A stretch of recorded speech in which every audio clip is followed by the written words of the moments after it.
When Emily joined the prestigious Grand Orion Hotel as a receptionist, she knew the job would test her professionalism and patience. The lobby always buzzed with energy, businessmen rushing in, celebrities sweeping through, and wealthy guests expecting perfection. But Emily, with her calm smile and kind heart, always managed to make every guest feel seen. One sunny morning, as golden light filtered through the glass doors, a silver car stopped at the hotel's entrance. The staff whispered in excitement. The CEO of the Orion Group, Mr. Alexander Reed, was arriving with his mother, a woman rarely seen in public.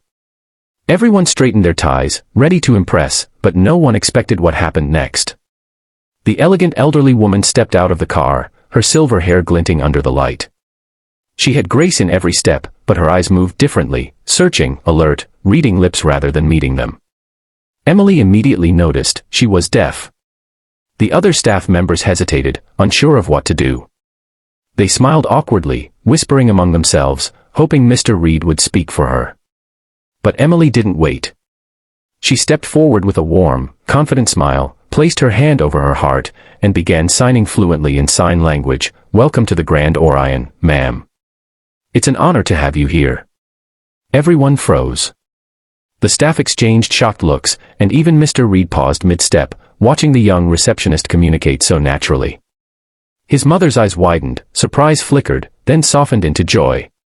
Her face lit up with a radiant smile as she replied in signs, asking Emily about her day. They conversed for a few moments, hands moving gracefully, expressions flowing with warmth and laughter. It was as if two worlds had silently connected, and in that quiet lobby, everyone felt it. When their conversation ended, the elderly woman gently took Emily's hand, looked into her eyes, and signed, "You have a kind soul." She then turned to her son and smiled proudly. Mr. Reed, who had built an empire of power and prestige, was speechless. "You know sign language?" he asked softly. Emily nodded, explaining that her younger brother was born deaf, and she had learned it to talk to him. "Communication is more than words," she said. "It's about making people feel understood." That simple line hit Alexander deeply. Throughout his life, he had surrounded himself with people who spoke his language of business and ambition, but not many who understood the quiet language of compassion. He watched his mother and Emily share a bond that transcended sound, and for the first time in years, he saw his mother laugh freely, without needing him to translate. Later that evening, Mr. Reed invited Emily to his office. He told her that his mother hadn't smiled that genuinely since his father passed away. "You reminded her what connection feels like," he said. "And you reminded me what humility is." He then revealed something unexpected. The hotel was planning to open a new hospitality training wing for inclusive communication. "I want you to lead it," he said.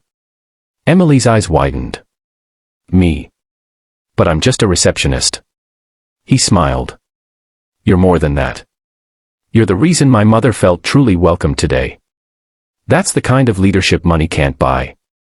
From that day forward, Emily became the face of the Grand Orion's new inclusive program, teaching staff sign language, empathy, and kindness. Guests started noticing the difference. The hotel didn't just feel luxurious, it felt human. And Mrs. Reed often visited, always greeting Emily with that same warm smile and a new sign of affection each time. Weeks later, during a press event, a journalist asked Alexander what inspired the new program. He pointed toward Emily and said, "One receptionist reminded me that success isn't measured by wealth or status, it's measured by how many hearts you touch." Cameras flashed, and the story spread everywhere. People admired how a single act of kindness had reshaped an entire company's values. As for Emily, she continued her work with grace. She didn't seek fame or recognition. Her joy came from the silent thank yous she received from guests who could finally communicate without barriers. Every time she signed a welcome, she meant it with all her heart.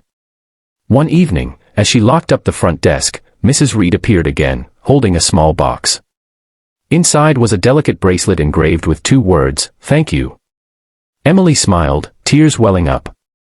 Mrs. Reed signed softly, "For listening to those who can't speak." Emily hugged her gently, realizing that life had given her something far greater than success, a story that spoke louder than words. And as the camera of life panned out from that quiet lobby, Emily's voice echoed in the hearts of everyone watching, "Kindness is the only language everyone understands."